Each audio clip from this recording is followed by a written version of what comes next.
सिर्फ 10 शब्द बोला है। वित्त मंत्री जी जो चीज खुद नहीं खाती हैं उसके दाम से उनका कोई लेना देना नहीं होता।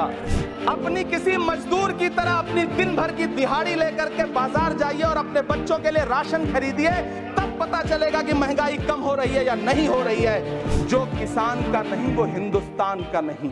धन्यवाद सभापति महोदय।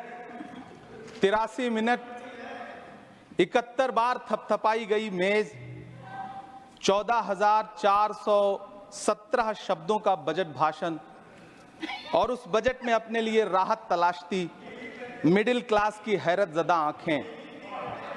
सभापति महोदय, मेरे हाथों में जो दस्तावेज है दरअसल ये देश के किसानों, गरीबों, मजदूरों की उम्मीदों का स्मारक है।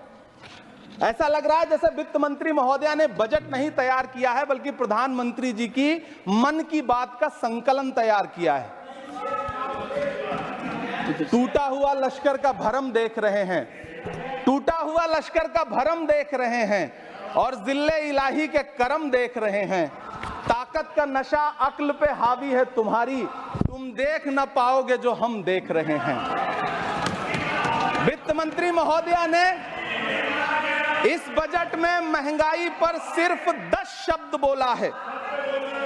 जिस देश में टमाटर 100 रुपए किलो बिक रहा हो, सभापति महोदय मेरा टाइम पॉज करें और बार बार इंटरप्ट करने को या तो मना करें। हाँ बोले, कृपया बोले। सभापति महोदय, वित्त मंत्री महोदया ने इस बजट में महंगाई पर सिर्फ 10 शब्द बोले हैं। जिस देश में टमाटर 100 रुपए किलो बिक रहा हो, उस देश की वित्त मंत्री के पास बजट में महंगाई पर बोलने के लिए सिर्फ 10 शब्द है। डीजल, पेट्रोल, आटा, चावल, दाल, सब्जी की महंगाई का तो कोई जिक्र ही नहीं। सावन चल रहा है तो प्याज और लहसुन का दाम पूछना तो शायद पाप होगा। मैंने तो यह भी सुना है कि वित्त मंत्री जी जो चीज खुद नहीं खाती हैं उसके दाम से उनका कोई लेना देना नहीं होता। लेकिन इस बार बजट पेश करने के लिए पार्लियामेंट आने से पहले वित्त मंत्री जी ने दही और चीनी खाई थी। अब तो उनसे यह पूछा जा ही सकता है कि उन्हें दही, दूध और चीनी का रेट तो इन दिनों पता ही होगा। क्या उसे सस्ता करवाएंगी या नहीं सस्ता करवाएंगी? अगर पता है तो कृपया सस्ता करवाइए, क्योंकि इसी चीनी ने अमेठी में एक मंत्री महोदया का राजनीतिक कैरियर कड़वा कर दिया। सभापति महोदय, अपने शीश महलों में बैठे हुए सरकार के सांसद और मंत्री कह रहे हैं कि महंगाई कम हो रही है। संसद की कैंटीन से बाहर निकल करके एक चाय का कप खरीदिए, तब समझ में आएगा कि महंगाई कम हो रही है या बढ़ रही है। किसी एक दिन अपनी किसी मजदूर की तरह अपनी दिन भर की दिहाड़ी लेकर के बाजार जाइए और अपने बच्चों के लिए राशन खरीदिए, तब पता चलेगा कि महंगाई कम हो रही है या नहीं हो रही है। यहां बैठ करके बड़ी बड़ी बातें करना आसान है। ये चूनर धानी धानी भूल जाते, ये पुरवा की रवानी भूल जाते, जो आकर 4 दिन गांव में रहते तो सारी लंतरानी भूल जाते। सभापति महोदय, इलेक्टोरल बॉन्ड खरीदने के नाम छुपाने वाली सरकार, इलेक्टोरल बॉन्ड खरीदने वालों के नाम छुपाने वाली सरकार इन दिनों आम के ठेला लगाने वालों के नाम जानना चाहती है।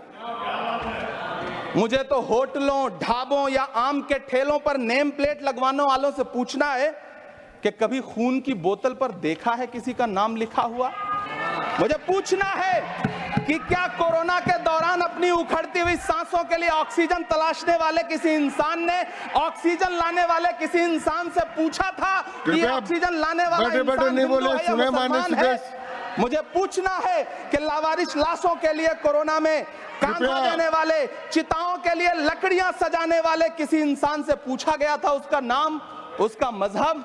लेकिन इन दिनों पूछा जा रहा है। सभापति महोदय, अफसोस देश के प्रधानमंत्री जी ने कभी न टूटने वाली चुप्पी ओढ़ ली है। सभापति महोदय, जनता ने 63 सीटें कम क्या कर दी, ये सरकार तो अमृतकाल का नाम लेना ही भूल गई। ये भूल गई है अमृतकाल को, ये भूल गई है मनरेगा को, ये भूल गई है मौलाना आजाद नेशनल फेलोशिप को, ये भूल गई है मणिपुर को, ये भूल गई है महाराष्ट्र को। मुझे गर्व है कि मैं राज्यसभा में महाराष्ट्र का प्रतिनिधित्व करता हूं।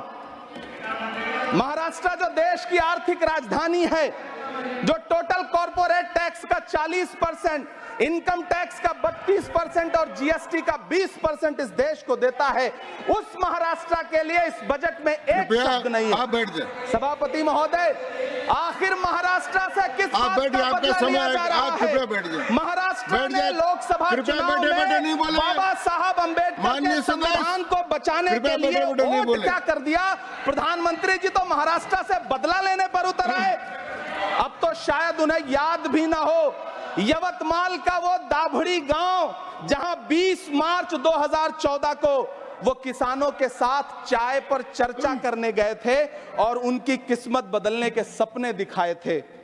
उसी यवतमाल में पिछले 6 महीने में 132 किसानों ने आत्महत्या की है। सभापति महोदय, महाराष्ट्र में हर महीने 209 किसान आत्महत्या कर रहे हैं। राज्य सरकार द्वारा सौंपा गया आंकड़ा बताता है कि 1 जनवरी से 31 मई के बीच 1046 किसानों ने आत्महत्या की है। लेकिन अफसोस, इस बजट में महाराष्ट्र के किसानों के लिए कुछ भी नहीं है। किसानों से चिढ़ी हुई सरकार ने बजट में किसानों के एमएसपी की लीगल गारंटी नहीं दी। लेकिन याद रखिएगा, जो किसान का नहीं वो हिंदुस्तान का नहीं।